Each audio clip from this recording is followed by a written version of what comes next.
Welcome to 17th Century Tales, forgotten Civil War stories from the East Midlands recorded in a secret Nottingham Roundhead location.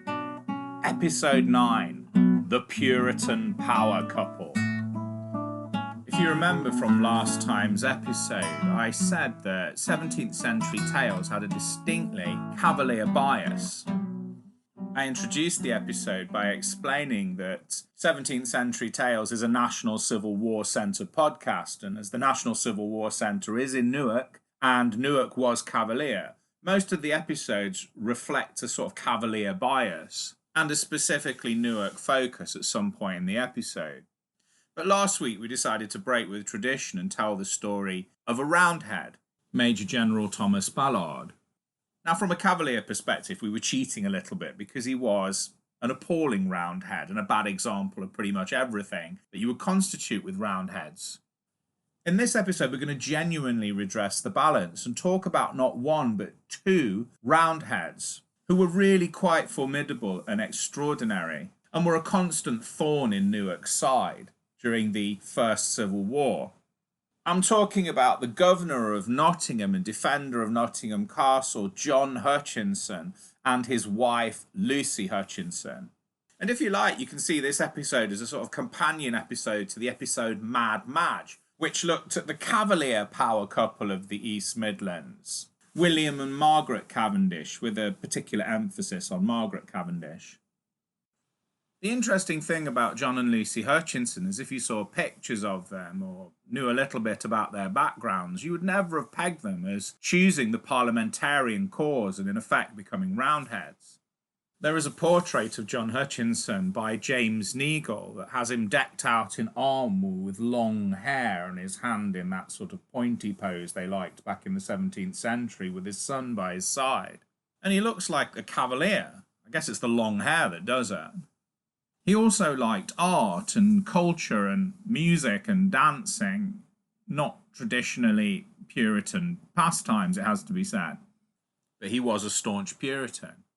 And everything about Lucy Hutchinson's background suggested that she might have been a perfect cavalier.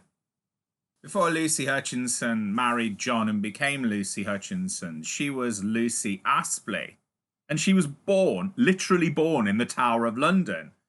Not because her family had done anything wrong, but because her father, Sir Alan Astley, who had been knighted by King James I, was lieutenant of the Tower of London and had been the chief jailer overseeing the imprisonment of Sir Walter Raleigh before his execution. Now, you can't get more cavalier than that, can you? As a child, Lucy Astley was a ferociously intelligent girl who'd grown up with something of the burden of believing that she had been predestined for great things. Mother had had a dream when pregnant with Lucy that she'd been touched by a star from the heavens and that her unborn child was going to be or do something special.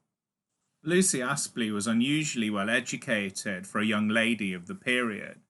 She was a zealous reader, and on the occasion when she wanted to read something and it was forbidden to her on the grounds that she was a mere girl, she'd just sort of nick it off someone else and read it anyway. She's virtually fluent in Latin and could memorize texts almost perfectly. She's also somewhat antisocial. She shunned the company of girls her own age, and when she was old enough to marry, she tended to give most gentlemen that took a shine to her the brush off. That is until she met a young man called John Hutchinson in Richmond, Surrey. John Hutchinson was minor gentry from Nottinghamshire, with a bizarre, checkered and violent family history. John's father was Thomas Hutchinson. Thomas Hutchinson's father had died when he was small, and so Thomas Hutchinson had come under the guardianship of a, quite frankly, evil aristocrat called Sir Germain Pole. He was such a bad guardian that Thomas Hutchinson decided to sue him when he became old enough to do so. Sir Germain Pole's response was to try and kill Thomas Hutchinson. The attempted murder took place on the banks of the River Thames and resulted in, warning here, quite a spectacularly gory fight. Thomas Hutchinson stabbed Germain in the chest with his knife, but Germain had come prepared and was wearing a concealed breastplate. And the fight concluded with Thomas Hutchinson biting his guardian's nose off. John Hutchinson had a better upbringing. His father did seem to actually like him and not want to kill him, which is always a bonus, I feel, in parenting. But the young John Hutchinson's life was not without dramatic incidents. He was involved in an accident when he was travelling in a coach with his nurse as a small child. The coach was involved in a crash, and to save her charge's life, the nurse picked young John Hutchinson up and threw him out of the moving coach. Like Lucy Astley, John Hutchinson was also very well educated. As a young man, he had numerous private tutors and did a 5-year spell at Cambridge University. Part of his private education was instruction in the use of arms, and John Hutchinson proved himself very adept at fighting with the sword. John Hutchinson and Lucy Astley met at Richmond. Eventually, Lucy Astley, during this round of parties and social gatherings, had sort of locked herself away and didn't really want to talk to anybody. John Hutchinson had been chatting to Lucy's sister, and Lucy's sister had spent much of her time praising Lucy. And John Hutchinson became fascinated with this mysterious, reclusive young lady and wanted to meet her. What further helped Lucy's cause was that earlier that day, John had read a poem that particularly pleased him, and then found out it had been written by Lucy. John Hutchinson wasn't put off in the slightest that the poem had been written by a woman. The fact that it had been written by a woman intrigued him. When the two eventually met, foundations had been laid for a profound friendship that quickly turned into love and then marriage. John Hutchinson married Lucy Astley in 1642, and the couple moved to Nottinghamshire. A year later, the country erupted into civil war. Before that happened, John Hutchinson underwent something of a re-evaluation of his own religious principles. He had always been sympathetic to the Puritan cause, but he underwent, after a period of intense self-interrogation, a full conversion to Puritanism, although John Hutchinson saw no theological justification for cutting his hair or abandoning the art and culture he loved so much. And having, after so much soul-searching, decided which side of the religious fault line he stood on, John Hutchinson had to choose which side he would support during the Civil War. Now, being a Puritan, you would imagine that this would be a no-brainer, and that John Hutchinson would throw in his lot with the Parliamentarians. He didn't want war. He prayed to God for a peaceful solution, and yet he ended up fighting for the Parliamentarians with consummate ferocity. But John Hutchinson's induction into the conflict was accidental, and it came about as a result of a dispute with the High Sheriff of Nottingham, Sir John Digby. The incident took place in the summer of 1642, just prior to Charles I turning up in Nottingham and raising his standard and officially declaring war on Parliament. Digby wanted to take the town supply of gunpowder and give it to the king. John Hutchinson and his brother physically opposed the sheriff. Now, this wasn't necessarily done out of any great fealty to the Parliamentarian cause. It was done out of the belief that no town, whatever their political persuasion, had the right to have their means of defending themselves taken away. The nuances of John Hutchinson's decision-making process were lost on the royalists trying to take the gunpowder, and an arrest warrant was issued against John Hutchinson, and he was declared an outlaw and had to go on the run. Now, his outlaw status didn't last that long because, as we all know, the king declared war in Nottingham, left Nottingham, and then the moment his back was turned, Nottingham declared for Parliament, and Hutchinson was welcome to return home. As the Roundheads in Nottingham were arming up, John Hutchinson, who'd clearly got over any misgivings he had about fighting against the Cavaliers, was made a lieutenant colonel in the Army of Parliament. Lieutenant Colonel John Hutchinson was present with the 6,000 Roundheads that marched against Newark during the Cavalier town's first siege.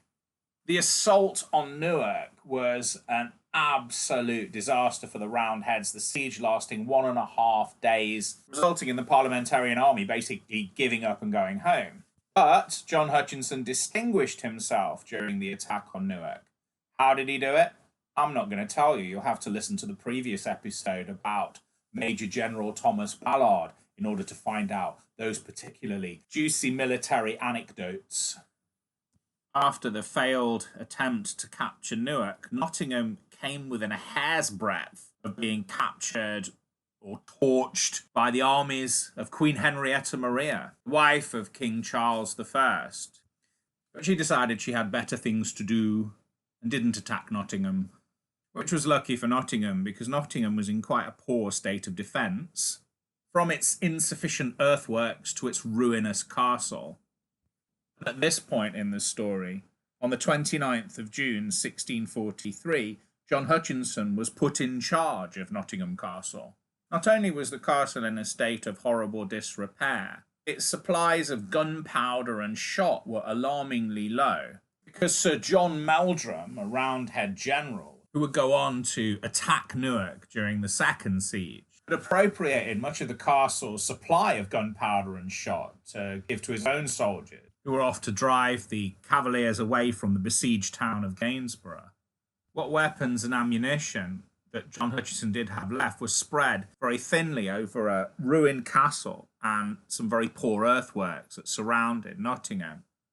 He had a difficult decision to make. He knew that he couldn't defend both. He knew that the castle was the more defensible of the two structures. So he took the cannons from the earthworks and stuck them in the castle. This was an unsurprisingly unpopular decision because in reinforcing the castle, he'd left the town vulnerable to attack. The aldermen, effectively the local politicians of the age, were angry and there were rumblings of mutiny. John Hutchinson responded by arresting key troublemakers and packing them off to be imprisoned in Derby. And for a Nottingham man, I can think of no harsher punishment than that. He also delivered a fantastic ultimatum to the people of Nottingham. In a town meeting, John Hutchinson said to the people of Nottingham, "You have but 3 ways to choose. Either leave the town and secure yourself in some other Parliamentarian garrison, or enlist into the castle, or stand on the works and have your throats cut." I think it's fair to say that John Hutchinson was not a diplomat. The response to Hutchinson's ultimatum was mixed. Some people did clear off and sort of find protection elsewhere. Others took him up on his word, moved into the castle, and provided they helped repair the castle, they were welcome to stay and fight. London sent extra supplies of ammunition, which helped somewhat. But after the failure of Parliament to take Newark in the first siege, Cavaliers in the East Midlands were in a position of unprecedented strength, and it was only a matter of time before they launched their own assault on Nottingham. When the Cavaliers arrived, Nottingham wasn't ready, but Hutchinson and his brother George held their nerve and sort of bluffed it out. Let me explain. On August the 17th, 1643, the most powerful Cavalier associated with the East Midlands, William Cavendish, sent one of his soldiers, a Major Cartwright, to demand that Hutchinson surrendered Nottingham. All of this was done very politely, and Major Cartwright was invited into the castle for dinner. Cartwright flagrantly mocked his hosts. John Hutchinson's brother George, also not a diplomat, had had enough and responded to Cartwright with this wonderful piece of military rhetoric. "If my lord must have the castle, he must wade to it in blood." I don't think Major Cartwright stuck around for pudding. Hutchinson readied Nottingham for the inevitable assault by William Cavendish's troops. Never one to sugar the pill, he told the defenders to expect hard duty, fierce assault, poor and sparing diet, perhaps famine, and want of all comfortable accommodation. He also told his men to expect to see their homes torched by the Cavaliers and do nothing about it, and fight to the death, because death is probably what awaited them. I think it's fair to say that he wasn't a motivational speaker either. For the second time, a potentially disastrous attack by royalists didn't happen. Cavendish was required in the north and was obliged to go and help relieve the siege of Hull. The Cavaliers wouldn't attack Nottingham until autumn of that year. but they found other ways to make John Hutchinson's life a misery. Hutchinson had had to abandon his estates in order to conduct duties at Nottingham Castle. The Cavaliers plundered his house and pillaged his belongings. They even had the nerve to offer his estate and the income he would normally have received from them back to him if he swapped sides. And in the middle of all of this chaos, John Hutchinson's father died and he couldn't even attend the funeral. And where was Lucy Hutchinson in all of this? She's been very quiet up to now in the story. Well, at some point in the conflict, John Hutchinson had sent his wife away for her own protection. But Lucy Hutchinson, being Lucy Hutchinson, was having none of that. And she returned to be by her husband's side at roughly the time the Cavaliers decided to actually attack Nottingham. The attack happened on the 18th of September, 1643. Now, Nottingham was never as unified in its support of the Parliamentarian cause as Newark was in its support of the king. Consequently, the Cavaliers didn't have to fight their way into Nottingham. They were let into Nottingham by a treacherous alderman. 600 Cavalier soldiers from Newark walked through the streets of Nottingham towards the castle, and the castle was more sparsely defended than it should have been. Hutchinson had ordered his soldiers to stay in the castle at all times. A significant number of his soldiers had decided they'd rather sleep in their own beds and weren't present in the castle when they were most needed, leaving only 80 defenders within the castle. And to add insult to injury, nobody bothered warning the castle that the Cavaliers were on their way. And then the Cavaliers just waited for the unsuspecting Roundheads to open the gates of Nottingham Castle. And in the morning, when the defenders of the castle opened their gates, the Cavaliers attacked. But despite being taken by surprise, the defenders still managed to close the gates before the Cavaliers got in. The Cavaliers responded by sending snipers into St. Nicholas's Church, whose tower overlooked the battlements of Nottingham Castle. The snipers kept Hutchinson and his men pinned down for most of that day. They managed to kill one of his soldiers. When night fell, under cover of darkness, Hutchinson trenches to be dug that would enable his men to move around the castle grounds, minimising the chance of them being shot or injured by the snipers. The Royalists had the run of Nottingham, and they amused themselves by plundering the town. They also built a fort on Trent Bridge. Hutchinson responded by directing cannon fire where he could at such enemies that were within cannon range, resulting in the rather nasty dispatch of a treacherous old lady, the details of which I'm not going to tell you. You'll have to listen to the Three Brothers episode of this podcast to find out what actually happened. Some of Hutchinson's lazy, disobedient soldiers did manage to sneak back into the castle, but it was basically a waiting game, with Hutchinson hanging on to the castle until reinforcements arrived. The castle didn't have a surgeon to tend the wounded. Lucy Hutchinson stepped into the breach, rolled her sleeves up, got her hands literally bloody, and cared for the wounded. After a 5-day occupation of the town, the Newark Cavaliers were eventually chased off by Roundheads from Derby, Leicester, and Lincolnshire. But this was not without its drama. Having chased away the looting Newark Cavaliers, Derby soldiers under the command of a certain Sir John Gell took up where they left off, looted Nottingham, and took their spoils of war from their allies back to Derby. Perhaps that's why Nottingham and Derby have traditionally not liked each other very much. Incidentally, Lucy Hutchinson had a few words of her own about Sir John Gell, who she didn't like, and no one really seemed to like, calling Gell a foul adulterer and his men ungovernable wretches. In the aftermath of the Cavalier attack on Nottingham, John Hutchinson tore St. Nicholas's Church down to deny the Cavaliers a sniping platform when they inevitably came back. And he put his brother George in command of the fort that the Cavaliers had conveniently built and then abandoned on Trent Bridge. John Hutchinson improved the defences of the castle. Within the castle, Hutchinson manufactured his own gunpowder. His authority was given a boost when he was made overall military governor of Nottingham and given the authority to raise 1,000 soldiers. On the 16th of January 1644, the Cavaliers were back. There were 3,000 of them this time. Hutchinson had built up enough of a force to defend the whole town, as had originally been the preference of the Nottingham Committee. He could man the castle and the earthworks. But as the Cavaliers approached, his soldiers' nerve deserted them, and they abandoned the earthworks and ran back to the castle. For the second time, the Royalists occupied the town, and they found another church spire, St. Peter's this time, to put their soldiers in and snipe into the castle. Hutchinson was furious and forced his men back out onto the streets to fight for Nottingham. And Hutchinson and his men did surprisingly well. There were two reasons for this. Hutchinson seemed to have put the fear of the angry Puritan God into them, and they fought well.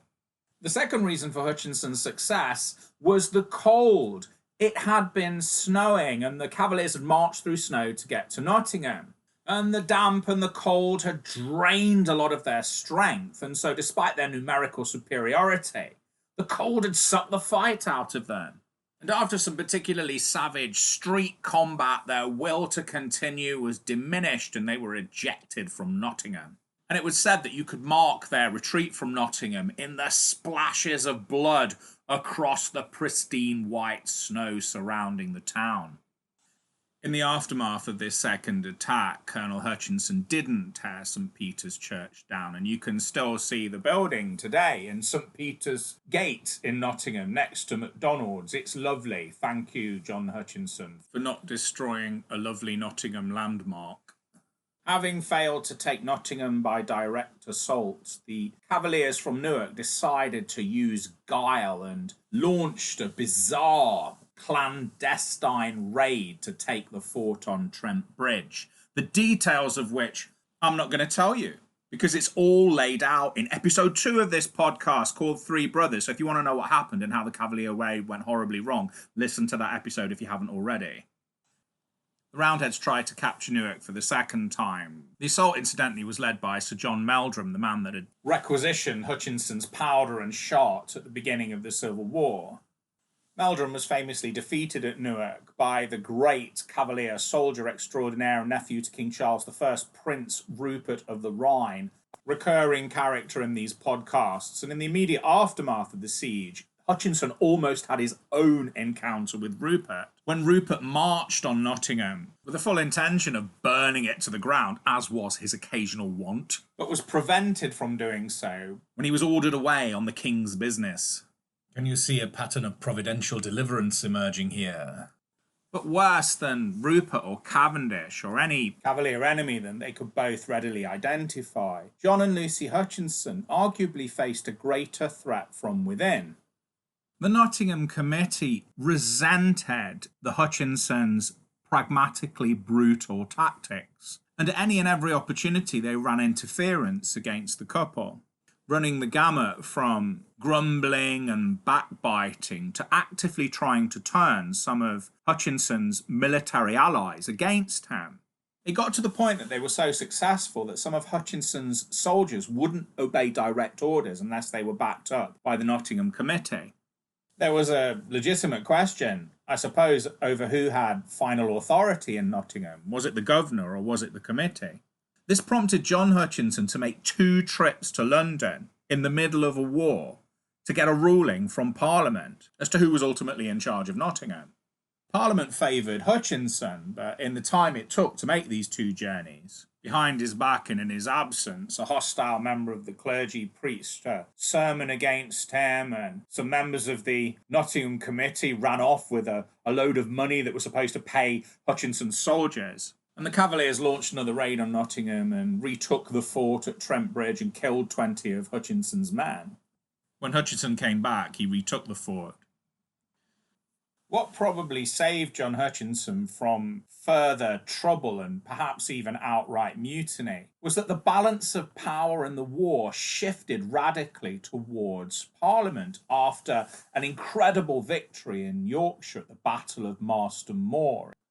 And so, incrementally, the Royalists shifted from an attacking force into a defending force.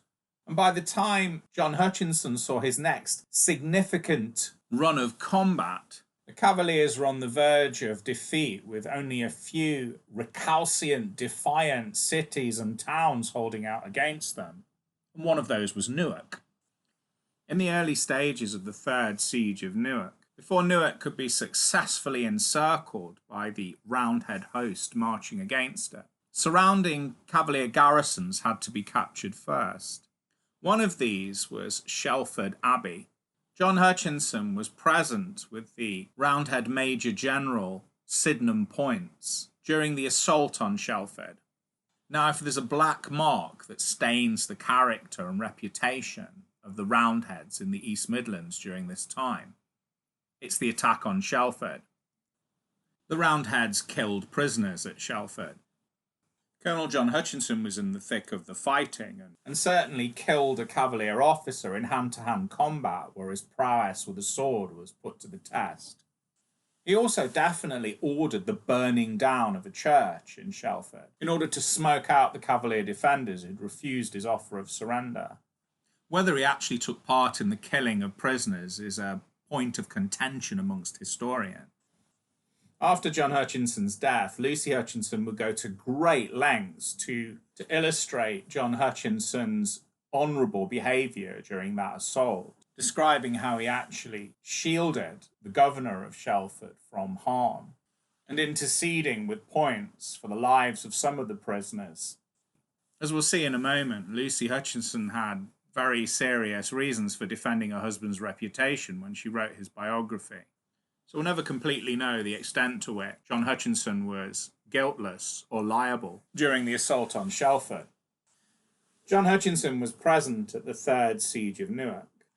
And if you want further evidence that Hutchinson's Puritan God might have favoured him in a similar fashion to the way he seemed to have diverted the armies of Cavendish, Queen Henrietta Maria and Prince Rupert away from Nottingham when Hutchinson wasn't ready to take them on, there were a couple of dramatic near misses outside the walls of Newark. At some point during the siege, Hutchinson emerged from his tent when a cannonball whizzed straight past him and hit the person standing next to him. In another instance, Hutchinson was on a horse chatting to one of his commanding officers where a cannonball passed between them. Neither men were hurt, but a junior officer who was also sitting on a horse nearby turned a different colour, fell off his horse and died, killed by the concussion, the change in air pressure of the passing cannonball. And if it is true that the Puritan heavens did indeed favour John Hutchinson, it raises the question, what heinous sin had the gentlemen that were standing too near him on those fateful occasions have committed to deserve their grisly fates? On the 8th of May 1646, Newark surrendered. In the latter months of the siege, plague had ravaged besieged Newark, and Colonel John Hutchinson was one of the Roundheads that briefly observed the plague that his wife would later describe on his behalf, a pestilence that was so raging there that it almost desolated the place. Hutchinson would give thanks to God that neither he or any of his men caught the plague. And with the fall of Newark, John and Lucy Hutchinson's war was over. When the fighting did flare up again in 1648, in what is known as the Second Civil War, Nottingham wasn't involved. In the aftermath of the war, John Hutchinson became MP for Nottinghamshire. Before he stepped down from his stint as governor of Nottingham, he ensured that all those soldiers who'd had their wages pinched by corrupt local politicians got their back pay. John and Lucy Hutchinson retired to their family estate, but the estate was in a mess. It had been plundered and ransacked by the Cavaliers, and much of value had been stolen. John Hutchinson was tired, drained. He would suffer from splitting headaches for the next 4 years. John and Lucy Hutchinson were weary of fighting and done with war. But John Hutchinson would have one more war-related duty to attend. The conclusion of the Second Civil War resulted in the trial of King Charles I. John Hutchinson was invited to be one of the commissioners on the trial, in effect one of the judges of the king. The king was found guilty of treason and was sentenced to death. The document legally enabling Parliament to sentence their king to death was called the King's Death Warrant. It was handed round all the judges, who were all expected to sign it. Many did, some didn't. The most famous abstainee being the Commander-in-Chief of Parliament's New Model Army, Sir Thomas Fairfax. John Hutchinson signed the death warrant. The King was executed, and John Hutchinson went back to what he assumed would be a relatively quiet life back in Nottingham. But then he fell out with Oliver Cromwell. After the death of the King, Oliver Cromwell assumed control of the New Model Army and then the government itself, establishing himself as Lord Protector. To John and Lucy Hutchinson, the title of Lord Protector was semantics. In effect, as far as they were concerned, was establishing himself as a king in everything but name, with his own dynastic line. In this turn of events, Hutchinson saw only further conflict, and so he made the decision to have Nottingham Castle torn to the ground. Without a castle, Nottingham was of no strategic value to anybody. Needless to say, Cromwell, who had once referred to John Hutchinson as a man of plainness and open-heartedness, wasn't quite so impressed with this long-haired Puritan. But to his credit, he took no action against John and Lucy Hutchinson, which is more than can be said for King Charles II. In the year 1660, after Cromwell had died and Parliament had decided that they actually did want a king, but just with less power, and negotiated for the return of the king in the form of the son and heir of Charles I, Charles II, the king came back on the partial condition that Parliament would help him settle old scores, namely punish the people that had punished his father. And John Hutchinson, as one of the signatories on his father's death warrant, was in serious trouble. And although this podcast is supposed to be about John and Lucy Hutchinson, and I'm perfectly aware that John Hutchinson has dominated most of the action up to this point, because most of the action has been fighting, this is the point in the story where Lucy Hutchinson comes into her own. You remember at the beginning of the podcast where I said that Lucy Hutchinson, you know, if you had never met her before, you would assume that she would become a cavalier when the war started. And do you remember when I said that she was exceptionally good at writing? Well, this is the point where she used her cavalier connections and her facility with words to help save her husband's life. John Hutchinson was obliged to give an account of his actions during the trial of the king. He sort of half apologised, half justified himself. A half apology wasn't going to spare him the horrific fate that was awaiting many that had participated in the trial. So Lucy intervened. Parliament received a deeper display of remorse from John Hutchinson in the form of a letter. Lucy Hutchinson would later claim that she had written the letter and forged her husband's signature. Lucy also had family connections that didn't hurt John Hutchinson's cause. Her brother had fought for the king and didn't seem to bear John and Lucy any ill will for being on the other side, and spoke up for John Hutchinson. This combination of a letter and the endorsement allowed John Hutchinson to walk free, when many others in his position had been imprisoned, exiled, or executed. His enemies, especially his enemies in Newark, were particularly vexed by this decision and did try to sue him for damages, unsuccessfully. In October 1663, a plot to overthrow King Charles II was exposed in the north of England. The conspirators were arrested and many of them executed. At some point in the aftermath, John Hutchinson's name was mentioned as a possible conspirator. It's highly unlikely that this was true.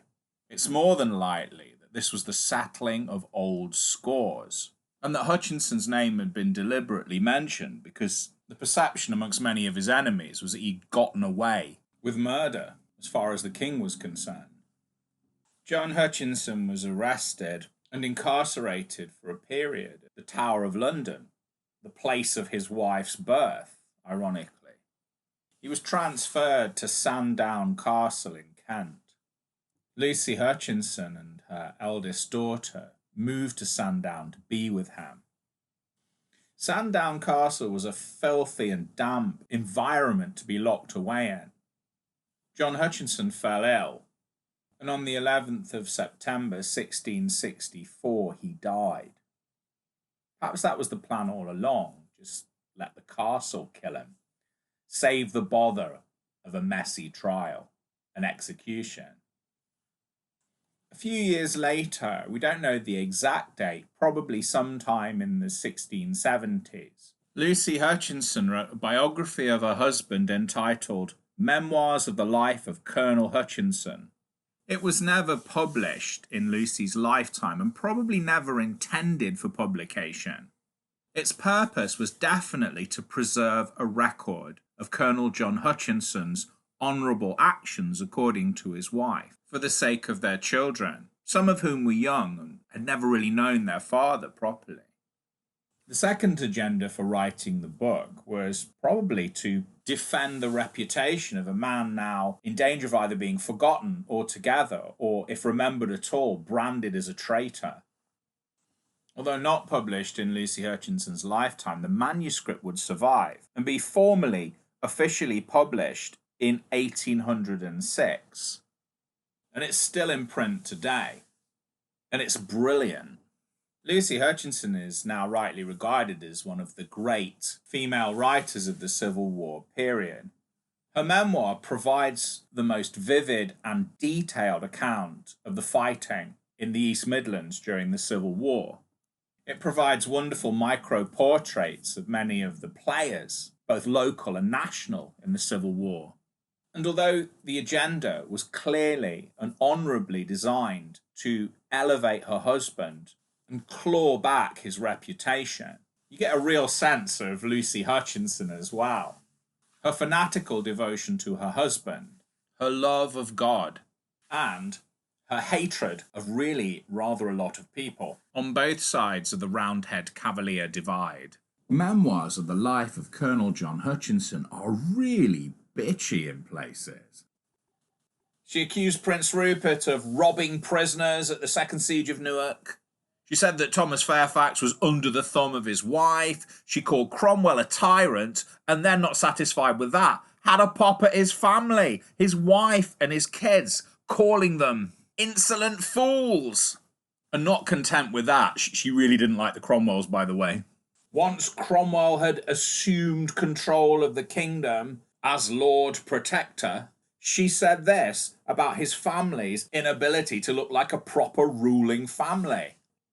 His wife and children were setting up for principality, which suited no better with any of them than Scarlet on the Ape. Ouch. But we're not going to let that be your last impression of Lucy Hutchinson. I'm going to give her the last word, but it's not going to be from Memoirs of the Life of Colonel John Hutchinson. Lucy Hutchinson wrote the epitaph that's on her husband's tomb, which is still visible today. This is what she said. This monument doth not commemorate vain, airy, glorious titles, birth, and state, but sacred is to free, illustrious grace, conducting happily a mortal's race, to end in triumph over death and hell, when, like the prophet's cloak, the frail flesh fell, forsaken as a dull impediment, whilst love's swift fiery chariot climbed the ascent. Nor are the reliques lost, but only torn, to be made new and in more lustre worn. Full of this joy, he mounted, he lay down, threw off his ash and took up his crown. Those who lost all their splendour in his grave, even there, yet no inglorious period have. Thank you for listening to 17th Century Tales. This episode was written and recorded by Adam Nightingale, the secret Nottingham Roundhead location. Thanks as always to my brother Mark Nightingale, who provided the excellent music. Previous episodes and other resources designed to occupy your minds and souls in these strange and interesting times can be found on the National Civil War Centre website. Follow the links to Learning from Home. Stay safe. See you next time.